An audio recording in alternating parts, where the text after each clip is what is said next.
Hi there, my name is Stacy Hurt here down at EVPL Central in the Read Center, which is Reading, Education, and Discovery. And I want to talk to you today about early literacy. Early literacy is all those fun things we do with our children before they learn real literacy skills. So we're just prepping the brain and getting the groundwork in. And these are all the fun things we do to help so when the child goes off to formal learning, they're ready for it. So it's getting kids ready to read. And here at EVPL, most of our story time tellers have been trained in what we call the Every Child Ready to Read program. This was a library initiative by the PLA, Public Library Association, and I want to talk to you about it today. You've probably heard a lot of the read, write, talk, sing, play. I know there's been a lot of videos and a lot of things. I want to today talk about how to implement the Every Child Ready to Read program with infants. Because sometimes when you get the little babies and the newborns, it's kind of hard to, well, they're just babies. So let me go over the Every Child Ready to Read program really quick, and then we'll demo it with babies. So basically, it started off with 6 skills, and the skills are narrative or your working knowledge. You know, what do you know about the world? But narrative skills, they call it. Print motivation, vocabulary, print awareness, letter knowledge, and phonological awareness. Well, that's all the big technical behind the scenes stuff. So, but those are the skills that we're teaching the children. But how do we actually teach the children? Well, we have what we call the 5 practices, and it is talk, sing, read, write, play. It's probably stuff you're already doing with your kids and your babies. So talk, sing, read, write, play. Okay. Let's go over how to work this with babies. So let's start talking. It is so important to talk to babies. You know, a lot of times they're like, well, they don't understand anything. But no, you've got to do that interaction. So what a lot of the scientists are saying is we want to do what we call serve and return. So when the baby goo-goos and makes little baby noises, and you like respond like they were actually talking, and you want to take a turn and let them take a turn, and then you talk. It's like, oh yeah, really?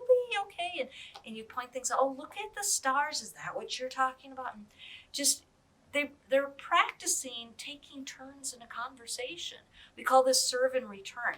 See if you can do it 5 times with your baby. Get them to Google and goggle, and then you use your real words. You don't have to do baby talk, but kind of do that parentese where the little higher pitched tone. It's like, oh wow, really? Yeah. It's like, so talking to infants and babies is so important. And the more words they hear, then when they're actually going to start learning to talk, they've got more input already. So talk, sing. Singing is so important with babies. And we probably already do it. You know, the lullabies to help calm them down, and soothing is so important. But when you sing, you slow down the way you pronounce words. Like say twinkle, twinkle. Instead of just saying twinkle, you go twinkle, and they can hear the little parts and the sounds within the words. Later, when they're in school and they're learning to read and write, being able to hear those separate little sounds will help them sound out words. You know, how to spell things. So just singing to your child helps them learn later in life how to read and write. But singing is so important, just that rhythmic. It can be soothing, it can be calming, but to this day, it's a way of memorizing stuff. Can you say the alphabet without singing it? No, songs are so important to the way the brain is set up and how we learn things. So sing to your child. They don't care if you can sing good or not. I don't consider myself a very good singer, but I'm an enthusiastic singer. So sing with your babies as much as you can. Talk, sing, read, write, play. Reading. Now you might think reading to a baby, that's just silly. They're not paying attention, they can't see or whatever. But no, it is. I have a book here. It's called Share. And this is a book on how to share books with babies. This kind of teaches you how to share a book with a baby. You can see the baby's even chewing on the book a little bit. And it goes, on your lap, snug and warm, every day since I was born. We share a book What does it do? Hold it, pat it, taste it too. Sharing your voice, a happy song, stretchy words, dance along. And the mom's going, birdie. And the baby's like, yee, birdie, yee. Okay. Share each picture, point and look, share how my world is like this book. Look, we have a cat in the book and we have a real cat. So we bring the story out and to connect it to the real world. Pardon me. Share fun noises. Rain, dog, lion. Rain is plip, plop, plip, plop. Dog is woof, woof, woof. Lion is roar. Share a giggle when I try them. Mwah. Share patience if I fuss or squirm, as every day I grow and learn. This is very important. When you first start reading, kids probably don't want to sit still, but you keep playing with the book and it's book as toy, and eventually this will be your fun snuggle time. And when this lovely book is done, a kiss, a hug, another one. Yep, oh, look at all the books you get to read. And look at, they're even sharing the book called Share. And that was the end. Sharing a book is an important step for babies. And here, Share is an acronym for snuggling on your lap, hands-on, let the baby touch the book and know how it works, affection, good snuggles and hug times, respond to what the baby's saying. You stretch out the book, you talk, you explore, and you're patient. And then most important with Share is to enjoy the book. So this book, Share, was written by Dr. John Hutton. I actually got to meet him. We have actually several of his books, and it's by Blue Manatee Press. So they do a lot of good board books for babies. Okay, so yeah, children might want to chew on it, but it's book as object as toy.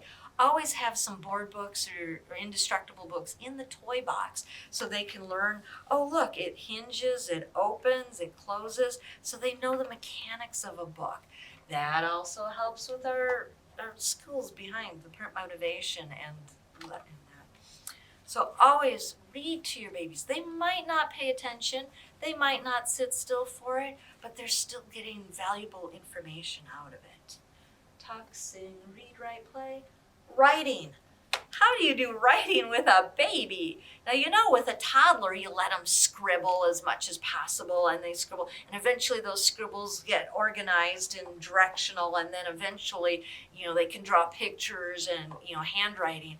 But babies, you can't. Babies, you give them a crayon, they'll start chewing on it. But the important thing is that muscle control. Whether you write stories by hand or you're typing or in the world of texting with your thumbs, you need the finger muscles. So with babies, it is so important. They love to grip things. They can grip onto your finger, have toys. They might still chew on stuff, but help them build up those muscles in their hands. That is how you help babies later in life to learn how to read and write, or to write. So that muscle, and one of the best things when the kids are a little bit older is Play-Doh. Who knew? Play-Doh is that squishy, it's textures, but they can poke at it, they can squish it, they can roll it. They do so much to get their fingers moving and doing different muscle things. So if you got kids, make sure you get Play-Doh. I know we've got some EVPL videos about Play-Doh. Okay, talk, sing, read, write, play. All right, playing. You think, well, duh. Playing is one of the most important. Fred Rogers is quoted as saying, play is the work of children. And it is so important. This is how they test out their world. They see something happening, monkey see, monkey do, and they work it into their play. Whether or not it's constructive play, building stuff, pretend play, fairy princesses and dragons, or no, imagination play, or pretend play where it's mommy and daddies and things. playing is how they sort through all the information they're getting, how they really learn about the world. Play is so important to kids. And you want to get down on their level and sit down and play with them. In today's busy world, it's really hard to make some time, but even 5-10 minutes here and there, just if you can sit on the floor with them, great, or bring them up so you're eye to eye and just have fun. Let them know that playing is very important and that you're willing to play with them. So I hope you have fun with your baby. Remember, we've got a lot of videos of story times with babies. So if you want some new songs or rhymes to do the talking and the singing part, check out some of our Baby and Me story time videos, EVPL here. And I hope you have fun with your baby.